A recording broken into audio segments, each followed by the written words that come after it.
Mes chers amis patriotes du monde entier, d'Europe et d'Amérique, chacun d'entre vous, je le sais, a été profondément ému par l'assassinat de Charlie Kirk, survenu il y a quelques jours dans une université américaine. Il laisse derrière lui une femme et 2 enfants à qui je veux adresser mes pensées les plus émues. Son assassinat dans telles conditions est un choc pour des millions de citoyens américains, mais aussi pour des millions de personnes en Europe qui suivaient ces vidéos. L'assassinat de Charlie Kirk est un symbole, celui du retour de la violence en politique. Cette violence n'est pas tombée du ciel, elle est le fait de la gauche radicale, de la gauche la plus extrême.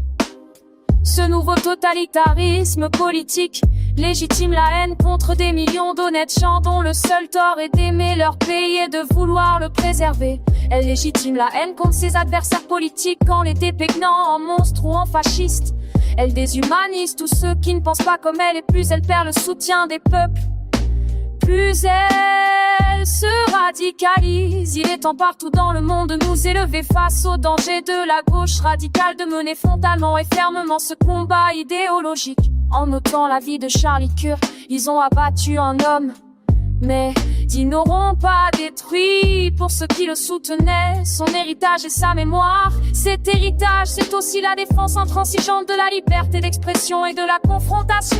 Dans des stuns, le respect des vies, on dit 6 ans d'éviter ses pillitages. C'est le droit d'aimer son pays et sa famille, c'est le droit de le revendiquer. C'est aussi la protection des libertés fondamentales que l'Occident a su développer à leur plus haut degré de par l'histoire. Alors cet héritage vivra tant qu'il y aura dans le monde des patriotes pour le faire vivre.